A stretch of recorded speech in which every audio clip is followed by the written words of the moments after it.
আজকে আলোচনা করব সরকারি বেসরকারি স্কুলে ভর্তি হওয়ার ফর্ম পূরণ করার পরে সেই পেমেন্টটা কিভাবে করবেন সেটাই দেখাবো। তো সেটার জন্য আপনাকে যা করতে হবে, প্রথমত লাগবে টেলিটকের একটা প্রিপেড সিম। তো টেলিটকের প্রিপেড সিমটা নেওয়ার আপনি আপনার ফোনের মেসেজ অপশনে যাবেন। মেসেজ অপশনে যাওয়ার পর এখানে লিখবেন আপনার ইউজার আইডি যেটা দেওয়া আছে। ফর্ম পূরণ করার পর দেখেন ফর্মে এরকম একটা ইউজার আইডি দেওয়া আছে। তো এখানে আপনি ইউজার আইডিটা লিখবেন। ইউজার আইডিটা দেওয়ার আগে আপনাকে যেটা করতে হবে, সর্বপ্রথম আপনি GSA একটা স্পেস দিবেন। স্পেস দেওয়ার পর আপনি আপনার ইউজার আইডিটা লিখবেন। তো ইউজার আইডিটা লেখার পর আপনি সেন্ড করবেন 16222 এই নাম্বারটাতে।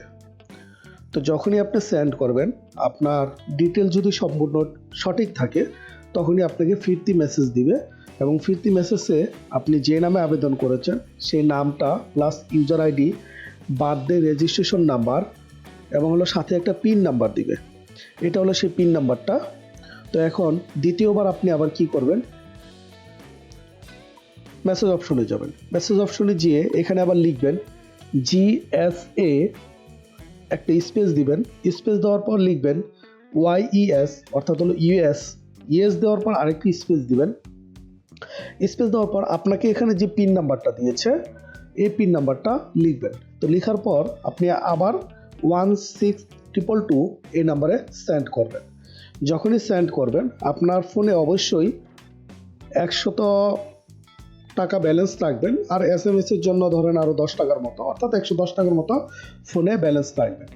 তো ব্যালেন্স রাখলে আপনি আপনার ফোনে ব্যালেন্সটা যখন থাকবে, তো যখনই আপনি ইয়েস এবং হলো পিন নাম্বারটা দিয়ে সেন্ড করবেন, আপনার অ্যাকাউন্ট থেকে 100 টাকা কেটে নিবে এবং আপনার ফোনে এই মেসেজটা দিবে। আপনি যে নামে অ্যাপ্লাই করছেন সেই নামটা থাকবে, বার্থডে, রেজিস্ট্রেশন নাম্বার থাকবে, সেই সাথে আপনাকে একটা সেই ইউজার আইডিটার পাশাপাশি আপনাকে একটা পাসওয়ার্ড দিবে। তো ইউজার আইডি আর পাসওয়ার্ডটা দিবে, এটা আপনি সংরক্ষণ করে রেখে দিবেন।